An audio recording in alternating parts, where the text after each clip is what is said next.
Hello friends, welcome to my channel. Friends, आज की मेरी कहानी है लॉस्ट स्प्रिंग। लॉस्ट स्प्रिंग में एक्चुअली ये एक चैप्टर है, लेकिन इसके अंदर दो कहानियाँ शामिल हैं। पहली कहानी है, ये एक स्टोरीज जो है वो एक्चुअली दोनों स्टोरीज स्टोलन चाइल्डहुड करके एक हेडिंग है उसके दौरान दी गई हैं। मतलब इसमें दोनों स्टोरीज में दो अलग अलग बच्चों की बातें बताई गई हैं जिनका बचपन गरीबी के नीचे छिन गया है। तो आइए पहली स्टोरी जानते हैं।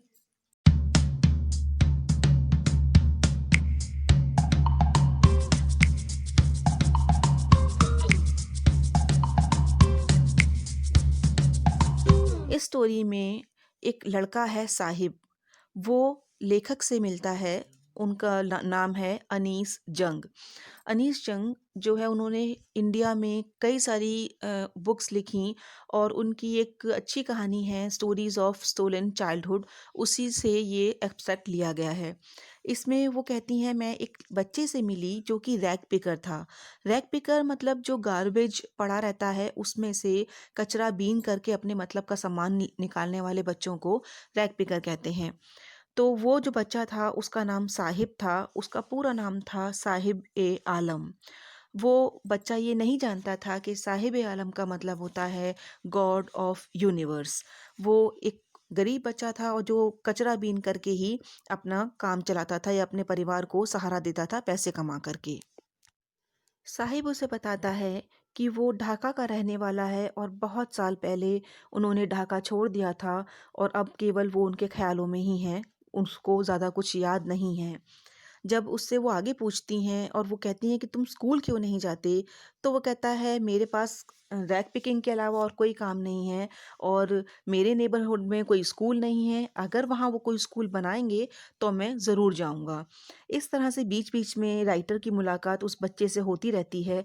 वो ये देखती है कि उसने अपने सेम एज के बच्चों का एक ग्रुप बना लिया है, लेकिन वो सभी बच्चे रैग पिकर्स हैं और उनमें से कोई भी बच्चा शूज़ नहीं पहनता है, हमेशा बेयरफुट रहते हैं, मतलब नंगे पाँव रहते हैं।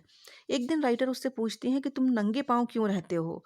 तो वो कहता है कि मेरी मदर मेरे लिए चप्पल नहीं लाती और अगर कभी ऊपर शेल्फ पे चप्पल रखी हुई दिखती भी है तो वो मेरी मदर उतार के मुझे नहीं देती हैं। तो दूसरा बच्चा कहता है कि अगर वो देंगी भी तो शायद ये फेंक देंगे। लेकिन वहीं खड़ा हुआ उस ग्रुप में एक बच्चा था, वो बोलता है कि नहीं, आई वांट शूज़, मुझे शूज़ चाहिए। राइटर कहती हैं कि ऐसा नहीं है कि इनके पास पैसे की कमी है इसलिए ये चप्पल नहीं पहनते हैं, जबकि हकीकत ये है कि इनका एक ट्रेडिशन बन गया है बेयरफुट रहना, नंगे पैर रहना, जो कि इनकी गरीबी को बहुत अच्छे से दर्शाता है और इसी को उन्होंने अपना ट्रेडिशन बना लिया है। राइटर इनके बारे में इंफॉर्मेशन देते हुए बताती हैं कि ये बेयरफुट रैग पिकर्स जो हैं ये सीमापुरी के रहने वाले हैं। दिल्ली का एक पिछड़ा हुआ इलाका है सीमापुरी और वहाँ ये लोग रहते हैं। लेकिन ये बांग्लादेशी जो कि वहाँ से भाग करके यहाँ आए हुए थे, जिनके पास ना यहाँ पे रहने का कोई प्रॉपर राइट है, लेकिन फिर भी इन्होंने वहाँ पे अपना बसेरा कर लिया है और झुग्गी झोपड़ी बना करके बहुत लंबे इलाके को इन्होंने अंगेज कर लिया है। वहाँ ये झुग्गी झोपड़ी में रहते हैं और रैग पिकिंग ही इनका काम बन गया है।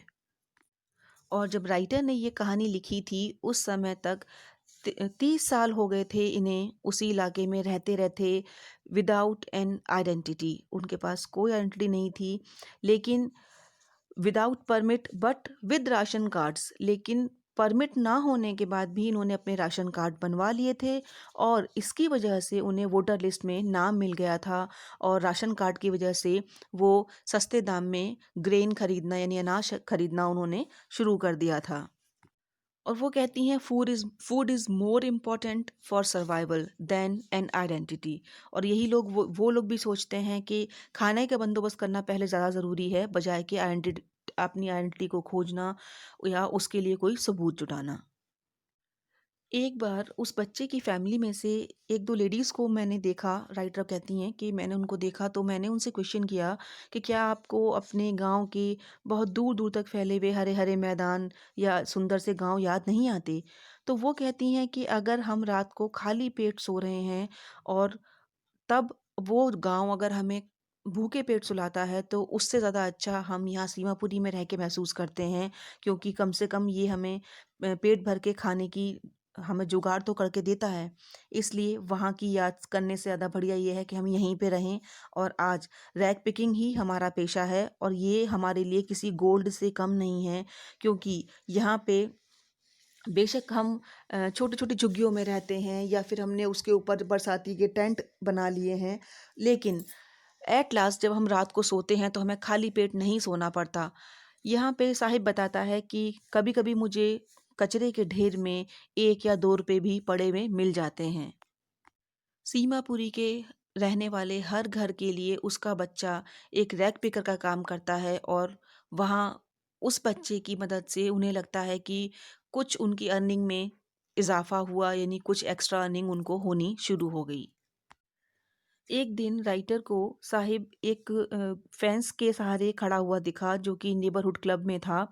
वहाँ पे वो बहुत ध्यान से अंदर खेलते हुए टेनिस खेलते हुए लोगों को देख रहा था। जब मैंने जाके उससे बात की तो उसने बताया कि मैं कभी-कभी इस ग्राउंड के अंदर चला जाता हूँ और ये जो गेट कीपर है वो मुझे अंदर जा कर के ये टेनिस का एक आध राउंड खेल लेने देता है। मुझे ये खेलना बहुत पसंद है। उस समय मैंने ध्यान से देखा कि साहिब टेनिस शूज़ पहने हुए है, जो कि बहुत अजीब से लग रहे हैं उसकी फटी हुई पुरानी शर्ट के साथ में। जब मैंने उससे पूछा तो बड़े शान से बोला कि ये जूते मुझे किसी ने दिए हैं, जबकि हकीकत ये थी कि उन जूतों में एक छेद हुआ हुआ था और शायद ये किसी रईस बच्चे के उतारे हुए जूते थे जो वो अब इस छेद की वजह से पहनना नहीं चाहता था। लेकिन वो जूते भी उसके लिए ड्रीम कम ट्रू जैसे ही थे और वो अपने बचपन में इन्हीं सब चीज़ों के साथ मस्त था। एक दिन मैंने साहिब को देखा मिल्क बूथ पे जब मैं जा रही थी, मैंने देखा उसके हाथ में एक स्टील का कनस्तर है। मैंने उससे पूछा तो उसने मेरे को जवाब दिया, I now work in a tea stall down the road, यानी अब मैं एक टी स्टॉल पे काम करता हूँ जो रोड पे नीचे जा कर के है। तो उसने मुझे इशारा करके बताया और उसने बताया कि अब वो मुझे 800 रुपये देता है और मेरे तीनों टाइम का खाना वो बंदोबस्त करके देता है। मैंने उससे पूछा कि क्या तुम्हें अपना काम पसंद है? तो उसने देखा कि उस मैंने ये महसूस किया कि उसके चेहरे पर जो केयर फ्री लुक उसका हमेशा रहता था, वो रैक पिकिंग करते समय भी एक बड़ा-सा प्लास्टिक का बैग अपने कंधे पर रखता था, लेकिन तब भी उसकी आँखों में एक चमक रहती थी, चेहरे पर एक सुकून रहता था, एक केयर फ्री लुक रहता था जो कि आज मुझे खोया हुआ दिखा। आज वो एक ज़िम्मेदारी के बोझ तले दबा हुआ मुझे महसूस हुआ। क्योंकि जब तक वो प्लास्टिक का थैला उसके कंधे पे था तो वो खुद उस प्लास्टिक के बैग का मालिक था, उसे किसी को जवाब नहीं देना था। लेकिन आज इस कनस्तर का बोझ कहीं ज़्यादा था, क्योंकि ये कनस्तर उसका खुद का नहीं था। अब वो किसी और के लिए काम कर रहा था। तो फ्रेंड्स, ये थी पहली कहानी।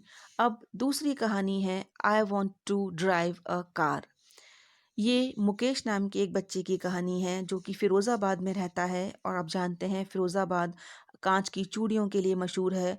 राइटर कहती हैं मुझे तो ऐसा लगता है कि इस पूरी दुनिया में जितनी भी सुहागन औरतें हैं वो मैरिड वुमेन फ़िरोज़ाबाद की बनी हुई कांच की चमचमाती चूड़ियाँ ही पहनती हैं। उसके अलावा कांच की चूड़ियाँ बनने का मुझे और कोई ठिकाना नहीं पता। का ये जो स्टोरी है उसमें राइटर ने बजाय मुकेश से ज़्यादा डिस्कशन करने की उनकी फैमिली के बारे में डिस्क्रिप्शन ज़्यादा दिया है। वो कहती हैं कि ये फैमिली पूरी की पूरी फैमिलीज़ ऐसी हैं जो ट्रेडिशन है उनका कि वो उनके दादा परदादा सब कांच के कारखानों में ही काम करते थे और कांच की चमचमाती हुई अ, टुकड़ों को बीनना, उनको झालना और एक चूड़ी का आकार देना, यही उनका खानदानी पेशा रहा है। तो तपती हुई भट्टियों के गरम से हुए हुए हुए कमरे में वो उनकी सारी ज़िंदगी निकल जाती है। छोटे-छोटे बच्चे भी वहाँ पे ग्लास को वेल्डिंग करने का काम करते हैं, बैंगल्स बनाने का काम करते हैं। मुकेश की फैमिली भी उन्हीं फैमिली में से एक है, जो कि उस हाई टेम्परेचर के छोटे-छोटे कमरों में सारी ज़िंदगी अपनी काम करते-करते बिता देते हैं। वो कहती हैं लगभग 20,000 बच्चे उन भट्टियों के आसपास काम करते हुए देखे जा सकते हैं और इस बात का गवर्नमेंट को कोई पता नहीं है, इस बात की कोई जानकारी नहीं है, यानी ये काम उन बच्चों से चोरी छिपे करवाया जाता है। एक बार मैं मुकेश के घर पे गई, उसके पीछे-पीछे तो मैंने देखा कि उसका घर झुग्गी-झोपड़ी जैसा ही है। टूटी हुई दीवारें, लटकते हुए दरवाज़े, ना खिड़की और बहुत ही क्राउडेड सा फ़ील हो रहा था क्योंकि छोटे-छोटे कमरों में बहुत बड़े-बड़े से परिवार रह रहे थे। जब मैं वहाँ पहुँची, तो मैंने देखा कि वहाँ पे दरवाज़ा लटका हुआ सा है, टूटा हुआ सा पुराना दरवाज़ा, जिसको उसने पैर से धक्का दे कर के खोला, अंदर गया और मैंने देखा कि वहाँ पे एक छोटी कम उम्र की यानी कम उम्र की औरत खाना बनाने में बिज़ी थी पूरी फैमिली के लिए, जो कि उसकी मुकेश की भाभी थी। वहाँ जाके उन्हें पता चला कि मुकेश बहुत उसका बड़ा भाई और मुकेश में बहुत ज़्यादा फ़र्क नहीं है, यानी मुकेश की बड़े भाई की उम्र भी कुछ ख़ास ज़्यादा नहीं है। लेकिन वो लड़की जिसने अपने आप को उस घर की बहू के तौर पे सँभाल लिया था, वो अपनी पूरी ज़िम्मेदारी निभा रही थी। अब उसके फ़ादर से जब बात की, तो पता चला कि उन्होंने अपनी सारी ज़िंदगी बैंगल्स बनाने में ही निकाल दी और अपने बच्चों को भी उन्होंने बैंगल बनाने के काम में ही लगा रखा है। लेकिन सारी ज़िंदगी मेहनत करने के बाद भी उन्होंने अपने घर को एक बार जब दोबारा बनवाने की कोशिश की, तो वो अपने घर को बनवा नहीं पाए, यानी अपने घर को रिनोवेट नहीं करा पाए। सारी ज़िंदगी उनका यही सपना बना रहा कि काश मैं इस घर को कम से कम रिनोवेट तो करवा पाता। मुकेश की ग्रैंडमदर कहती हैं कि ये उसकी उसकी उसका नसीब है, उसकी डेस्टिनी है, वो क्या कर पाया और क्या नहीं कर पाया, क्योंकि हमारे तो पीढ़ियों से यही काम चला आता है और काँच की चूड़ियों की काँच की चमक से ही हमारे घर में रोज़ी-रोटी आती है।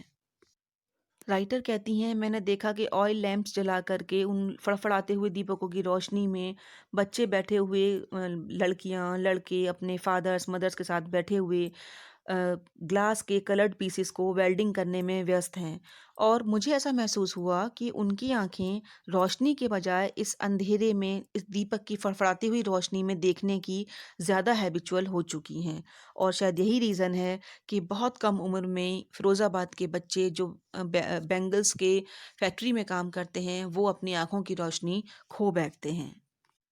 फिर वो बताती हैं कि सविता नाम की एक लड़की जो कि छोटी बच्ची थी, वो पिंक ड्रेस पहने हुए और वो अपनी दादी के साथ बैठी हुई थी और बैंगल्स बनाने के काम में बिज़ी थी। उसकी दादी भी यही कह रही थीं कि एक वक़्त था जब सारा वक़्त हम मेहनत करते थे, लेकिन तब से आज तक हमने कभी भी एक टाइम का खाना भी पेट भर के नहीं खाया। यानी बैंगल्स बनाने के काम में उनको इतनी मज़दूरी भी नहीं मिलती कि परिवार के सब जन एक वक़्त का खाना भी पेट भर के खा सकें। अब राइटर ये सोच रही थी कि ये सविता नाम की लड़की जो आज खुद रंग-बिरंगी लाल चूड़ियाँ बनाने में बिज़ी है, शायद बहुत ही जल्दी इसकी भी शादी कर दी जाएगी और फिर ये खुद इन लाल चूड़ियों को पहन कर के इतरा रही होगी। फिर राइटर की मुलाकात एक ग्रुप से हुई जो कि वहाँ बैठे हुए जो जवान युवा लोग थे, उनसे उन्होंने बात की, तो पता चला कि वो आज गलत कामों में फंसे हुए हैं और उसका कारण ये रहा कि वो जो मिडलमैन थे, उनके गलत ट्रिक्स में फंस गए और इसी वजह से कभी ब्याज, कभी लोन, इन चक्करों में फंस करके उन्होंने अपना सब कुछ गंवा दिया और फिर वो गलत रास्तों पर निकल गए। और जब मैंने उनसे कहा कि तुम संभलते क्यों नहीं या अपने आप को ऑर्गेनाइज क्यों नहीं करते, तो वो बोला अगर हम संभल भी जानने की कोशिश करें तो भी पुलिस हमें नहीं छोड़ेगी और हमारे को उठा के जेल में ठूंस देगी। उनकी बात सुनकर मुझे ये एहसास हुआ कि मैं 2 अलग-अलग दुनिया को अपने सामने देख रही हूँ। एक वो फैमिली है जो कि गरीबी के जाल में फँसी हुई है और जात बिरादरी या सारी ज़िंदगी हमारे बाप-दादा ने ये काम किया है तो हमें भी यही करना है, ये सोच कर के उनके जाल में फँसी हुई है और दूसरा वो तबका है जो कि साहूकार, मिडलमैन या पुलिसमैन का है, जो कि इन गरीब लोगों को दबाने का या इनकी मजबूरी का फ़ायदा उठाने का काम करते हैं। लेकिन मैंने जब मुकेश से बात की तो मुकेश ने मुझसे कहा I want to be a motor mechanic और ये चीज़ ने मुझे एक उम्मीद की किरण दिखाई कि आज भी इन बच्चों में से कुछ बच्चे ऐसे हैं जिन्हें आज भी सपने देखने की हिम्मत है और वो अपने मालिक खुद बनना चाहते हैं। वो इस ट्रेंड को ख़त्म कर देना चाहते हैं कि हमारे बाप दादा ने बैंगल्स बनाने का काम किया है तो हमारे की भी सारी ज़िंदगी ऐसे ही निकलनी चाहिए। वो सपना देख सकते हैं और उनकी आँखों में जो दृढ़ता दिखाई देती है वो ऐसा लगता है कि एक दिन उनका सपना ज़रूर पूरा होगा और शायद ये बच्चे वास्तव में एक दिन कुछ बड़ा करके दिखाएँगे। जैसे कि मुकेश ने कहा कि शायद मैं किसी दिन प्लेन उड़ाऊँ। तो मैं ये सोच रही थी कि क्या फ़िरोज़ाबाद के ऊपर से बहुत ज़्यादा प्लेन उड़ते हैं? शायद नहीं।